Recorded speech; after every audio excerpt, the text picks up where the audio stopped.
और देखिए, प्रधानमंत्री नरेंद्र मोदी की तरफ से लोगों से मतदान करने की अपील की गई है। केरल के लोगों से बड़ी संख्या में मतदान की अपील प्रधानमंत्री ने की है। रिकॉर्ड वोटिंग केरल की लोकतांत्रिक भावना को मजबूत करेगी। राज्य के युवा और महिलाएं बड़ी संख्या में वोट करें, प्रधानमंत्री की तरफ से किया गया है tweet. Calling upon the people of Keralam to vote in large numbers in the 2026 assembly elections. Record participation will add vigor to Keralam's democratic spirit. I particularly request the youth and the women of the state to step forward and vote in large numbers. युवाओं महिलाओं से प्रधानमंत्री की खास तौर पर appeal. और सबसे ज्यादा बड़े वोटिंग परसेंटेज की बात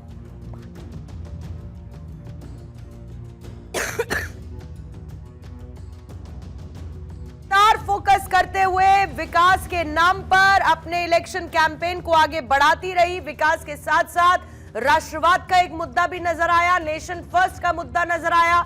हालांकि केरलम जो है वो बीजेपी के लिए हमेशा से एक चुनौती बना रहा है। यहां पर 140 सीटों की जो कुल मिलाकर संख्या है, जिसमें पिछला रिजल्ट एलडीएफ के पास 99, यूडीएफ के पास 41 और एनडीए के पास 0 था।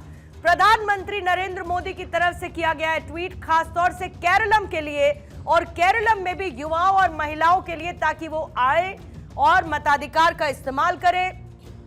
बड़ी संख्या में लोग इस लोकतंत्र के महापर्व में अपनी हिस्सेदारी निभाएं। प्रधानमंत्री की तरफ से ये ट्वीट किया गया है केरलम के असेंबली इलेक्शंस के लिए, विधानसभा चुनावों के लिए। और सबसे इंपॉर्टेंट बात, बीते चुनावों में जो वोटर परसेंटेज बढ़ता हुआ नजर आया, यानी जो लोग अपने मताधिकार का इस्तेमाल करने के लिए निकले, उसमें चुनाव आयोग का भी एक बहुत बड़ा रोल रहा है। लोगों को जागरूक करने के लिए, पोलिंग बूथ्स पर व्यवस्थाएं करने के लिए, अलग अलग इनिशिएटिव्स लेने के लिए। और आज भी इन तीनों राज्यों से वैसी ही तस्वीर देखने को मिलेगी। हालांकि केरलम को लेकर प्रधानमंत्री की तरफ से जरूर ट्वीट किया गया, जिसमें जो एक ट्रेडिशनल लड़ाई देखने को मिली है वो एलडीएफ और यूडीएफ के बीच में देखने को मिली है।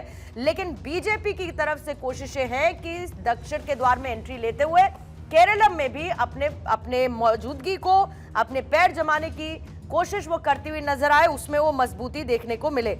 अब यहाँ की वीआईपी सीटें, क्योंकि प्रधानमंत्री ने केरलम का जिक्र किया है, तो यहाँ की वीआईपी सीटों में धर्मदम, नेमोम, पुथुपल्ली, पलक्कड़, ये ऐसी वीआईपी सीट्स है जो अपने आप में जिन पर नजर रहती है। लेकिन युवा और महिलाओं से अपील की गई और किस तरीके की स्कीम्स प्रधानमंत्री नरेंद्र मोदी महिलाओं के लिए लेकर आए। बीते हर विधानसभा के चुनावों में ये एक ट्रेंड देखने को मिला है, खासतौर से जो महिला वोट बैंक है वो शिफ्ट हुआ है प्रधानमंत्री नरेंद्र मोदी की लीडरशिप वाली बीजेपी सरकार को, एनडीए को पूरा का पूरा महिला वोट बैंक शिफ्ट होता हुआ नजर आया। प्रधानमंत्री ने यहां पर युवाओं से और महिलाओं से अपील की है, अपने मताधिकार का इस्तेमाल करें, ज्यादा से ज्यादा संख्या में बाहर निकले। अब सबसे बड़ी बात देखिए, केरलम में भले ही बीजेपी की तरफ से तमाम कोशिशें की गई हों, जहां पर पिछले में एनडीए को 42% वोट परसेंटेज मिला। ये बहुत बड़ी बात इसीलिए है क्योंकि यहां पर ये असम में है, 42% एनडीए को मिला था और विपक्ष को जो यहां पर कुछ परसेंटेज गया था। यहां पर ऐसी बहुत सारी स्कीम्स हैं जो लाई गई हैं, लेकिन क्योंकि मैं स्पेसिफिकली केरलम की बात कर रही हूं, केरलम में भले ही एनडीए के पास कोई सीट ना आई हो, लेकिन बीते चुनावों में इनका एक परसेंटेज सर्ज जरूर देखने को मिला है।